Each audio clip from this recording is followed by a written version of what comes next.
ಒಂದಾನೊಂದೂರಿನಲ್ಲಿ ಒಬ್ಬ ರೈತ ಇದ್ದ. ಅವನ ಪ್ರಾಯ ಸುಮಾರು 50 ವರ್ಷಗಳ ಮೇಲಾಗಿತ್ತು.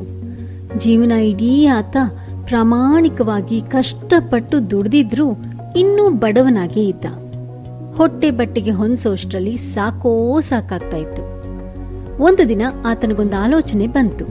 ಇಷ್ಟು ವರ್ಷ ಪ್ರಾಮಾಣಿಕವಾಗಿ ಕೆಲಸ ಮಾಡಿದ್ರೆ ಪ್ರತಿಫಲವಾಗಿ ಒಂದು ಚೀಲದ ತುಂಬಾ ಹಣ ತನ್ನ ಮನೆಯೊಳಗೆ ಸಿಕ್ಕಿದ್ರೆ ಎಷ್ಟು ಒಳ್ಳೇದಿತ್ತು.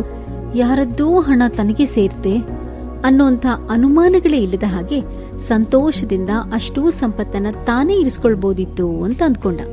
ಆದ್ರೆ ಹಾಗೆಲ್ಲ ಆಗೋದಕ್ಕೆ ಸಾಧ್ಯ ಇಲ್ಲ ಅಂತ ಅಂದ್ಕೊಂಡ್ರು ಆಗಿದ್ರೆ ಒಳ್ಳೇದಿತ್ತು ಅನ್ನೋ ಭಾವ ಮತ್ತೆ ಮತ್ತೆ ಆತನ ಮನಸ್ಸಿನಲ್ಲಿ ಬರ್ತಾ ಇತ್ತು. ಒಮ್ಮೆ ಆತ ತನ್ನ ಹೊಲದಲ್ಲಿ ಕೆಲಸ ಮಾಡ್ತಾ ಇದ್ದ. ನೆಲ ಅಗಿಯುವಾಗ ಗುದ್ದಲಿಯ ಅಂಚಿಗೆ ಏನೋ ತಾಗದಂಗಾಯ್ತು. ಇನ್ನಷ್ಟಾಗದ ಭೂಮಿ ಒಳಗೊಂದು ಹಳೆಯ ಮಣ್ಣಿನ ಗಡಿಗೆ ತರ ಇರೋದು ಕಾಣಿಸ್ತು. ಹೇಗೋ ಕಷ್ಟಪಟ್ಟು ಅದನ್ನ ಹೊರಗೆ ತೆಗೆದ. ತುಂಬಾ ಭಾರ ಇತ್ತು ಅದು. ಒಳಗೇನಿದೆ ಅನ್ನೋ ಕುತೂಹಲದಿಂದ ನೋಡಿದ್ರೆ ಆ ಗಡಿಗೆ ತುಂಬಾ ಬೆಳ್ಳಿಯ ನಾಣ್ಯಗಳಿದ್ದವು. ಎಷ್ಟೋ ದಿನಗಳಿಂದ ತಾನಂದುಕೊಂಡ ಹಾಗೆ ಈ ಸಂಪತ್ತು ಸಿಕ್ಕಿತು ಅಂತ ಸಂಭ್ರಮಿಸಿದ. ಆದ್ರೆ ಅಷ್ಟರಲ್ಲಿ ಅವನಿಗೊಂದು ಅನುಮಾನ ಬಂತು. ಈ ಸಂಪತ್ತು ನನ್ನದಂತೂ ಅಲ್ಲ, ಯಾರದ್ದು ಅನ್ನೋದು ಗೊತ್ತಿಲ್ಲ. ಯಾರೋ ಇದನ್ನ ಇಲ್ಲಿರಿಸಿ ಮತ್ತೆ ತೆಗೆಯೋದಕ್ಕಂತ ಬಂದ್ರೆ ಅವರ ಶ್ರಮದ ದುಡಿಮೆಯೆಲ್ಲ ನಾನು ತೆಗೆದ ಹಾಗಾಗೋದಿಲ್ವೇ?